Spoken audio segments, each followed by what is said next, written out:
Calaroga Shark Media.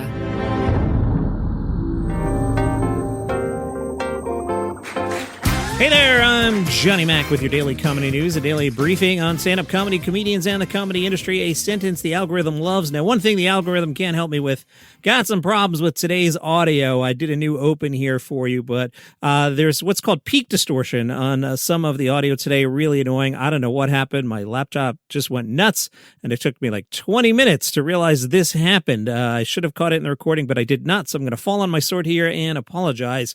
Kid Rock's Comedy Jam is set to return for a fifth year as part of the 2026 Nashville Comedy Festival. The Kid Rock Comedy Jam is hosted by Kid Rock, who sometimes has Army helicopters fly by. Stop asking questions. The Jam, Monday, April 13th, 7 p.m. at the Ryman.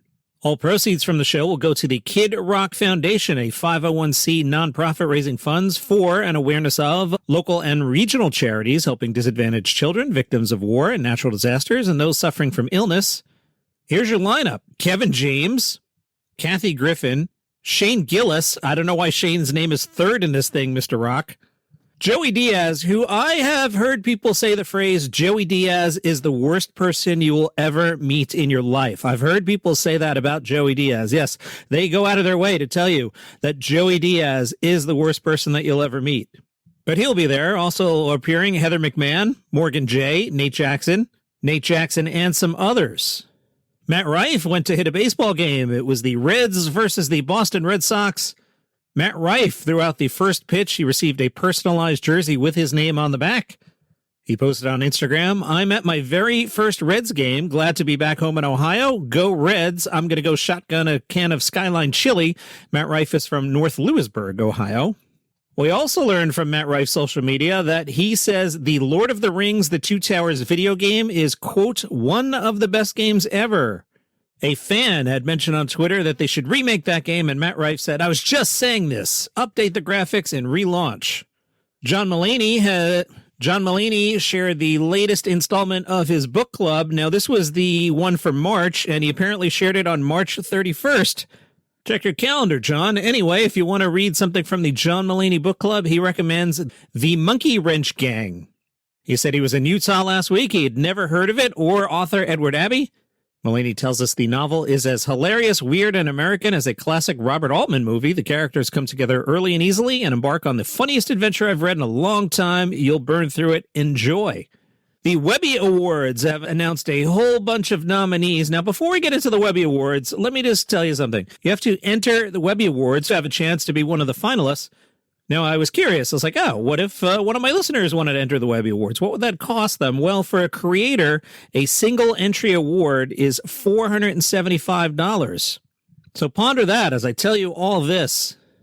There are so many categories, I could spend 3 hours reading them to you, but I'll just tell you the ones that are mainly relevant to what we handle here. Your nominees for comedy show podcasts are Conan, SmartLess, Fly on the Wall, Comedy Bang Bang, Las Culturistas. Late Nighter covered their part of the universe. They tell us the Tonight Show starring Jimmy Fallon amassed 5 nominations, including for Best Creator, Personality, or Host. Also of note, their nearly hour-long The Life of a Showgirl deep dive with Taylor Swift Extended has emerged as an honoree in the music, video, and film category. Meanwhile, The Late Show with Star Trek ruiner Stephen Colbert is nominated for Social Video Short Form as well as General Social. The Daily Show is nominated in the Social and Games category. Desi Lydic is up for Best Individual Performance, Video, and Film for her Desi Lydic Foxplains series. In a different podcast category in which you could submit for $475, The Weekly Show with Jon Stewart will vie for Best Series against The Pivot, What Could Go Wrong, and DC High Volume Batman. Saturday Night Live nominated for Best Overall Social Presence and Best Use of Vertical Video. Very exciting, the Webby Awards. Let's stay on the internet. YouTube is coming back to the TV Upfronts week. Trevor Noah will MC the 2026 Brandcast presentation for advertisers. That's right, it's YouTube's Brandcast Upfront returning to Lincoln Center in New York City. Invitation only, sorry folks, Wednesday, May 13th, starting at 5:30 p.m. I didn't make trivia night last night because I wanted to stay in to watch the moon launch and then to see what the President of the United States had to tell us. So no trivia for me. Now, I don't know if I could keep up with these other trivia guys. These are the champions of Seinfeld trivia, and they were profiled by the Wall Street Journal. The Journal piece leads off with this question. In season 1 of Seinfeld, Jerry secures his apartment door with what he calls the most impenetrable lock on the market. What brand is it? No idea. That's when I look at my team and I go, no idea, and I go back to drinking my beer. Well, Mike is one of these trivia guys that's good at Seinfeld trivia. He told the Journal, it was almost like I've been waiting for this question to pop up. The answer, of course, the Klapko D29. Mike and 4 of his friends are on a team called Venetian Blinds. How do they practice? One of the team members falls asleep to episodes, hoping details stick in his head. Another listens to the show's audio while working out and showering. At one point, the team won a 6-foot aluminum pole, among other prizes. That was part of a Festivus-themed trivia contest last December. One of the guys on the team, Joe, said, I feel like by the time I'm 80 years old, I'm going to be the guy with the Seinfeld room. Amy Schumer likes when we talk about her. She was on Instagram. She revealed a swimsuit selfie. Fans notice she appears slimmer than ever, following a reported 50-pound weight loss. We are told that while wearing oversized sunglasses and her hair pulled back into a casual bun, Amy Schumer kept the look effortless and unfiltered. Meanwhile, Kathy Griffin is now a blonde. Fans weren't sure. Did she dye her hair? Is it a wig? One person commented, what the hell is happening here? Kathy confirmed she had actually bleached her hair. She said, hi, you guys, it's Kathy Griffin as a blonde. She then encouraged people to check out her Talk Your Head Off with Kathy Griffin YouTube show, where she discusses her decision to go blonde. The worst person who ever lived, Jay Leno, back in the news. Remember, there was this whole thing. Jay Leno has been battling against California's emissions regulators. Well, Leno's law has found its way back into the state Senate.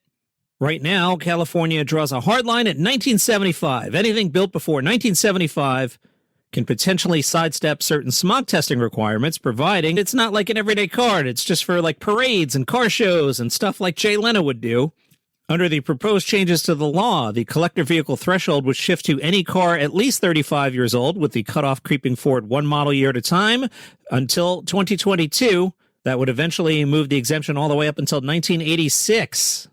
Doesn't sound unreasonable to me. At the Melbourne Comedy Festival, there's a lot of magic shows during the daytime. So if you're free on Friday, again, with the Melbourne stuff, I have to work a day ahead because of the way time zones work. But if you're free around 12:30, go see Barry Potter and the Magic of Wizardry. That's right, I said Barry Potter.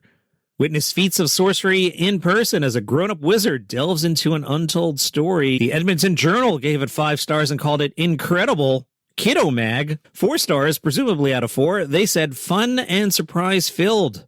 Got a couple actual clips for you today. Dave Thornton's show was called More or Less. You know, guys, there's been a lot of chatter in my family about getting a dog. And look, I get it. I grew up with a dog. It's great. And like you dog owners, I reckon you speak more complimentary about your dogs than most parents talk about their kids. Like seriously, you say stuff like, oh, it's my fur baby. It's my fur baby. I call my kids my flesh pets. And not as nice. And the only thing is we live in a built-up area, so all the dogs around us, they're small, which is fine, but they're the kind of dogs, you know that humans have bred them to just be structurally unsound? Like near us, there's a pug, okay? I'm sorry, pugs just shouldn't exist like that. You know, historically, they used to have snouts. They did. We've now bred them to be nostrils straight into skull. Like this poor thing, it struggles to breathe. I feel so sorry for it. It jumps up on your lap and it's like... And the owner's like, oh, I think Toby likes you. I'm just thinking, yeah, well, if Toby was a car, it'd be unroadworthy. It's not... Right. And let's do one more. I think there might be a naughty word in here. I can't remember from when I pulled it earlier. There might be a naughty word. So if you're offended, punch out now. But otherwise, I really like this clip from Nathan Chin. His show was called The Chinese Comedy Party. Look, just before I begin, I just want to quickly start off by also acknowledging the traditional owners of the land in which we gather here today, the Wurundjeri people of the Kulin Nation, and I pay my respects to their elders, past and present. But I also have to acknowledge the true owners of the land, the Central Equity Chinese Property Group.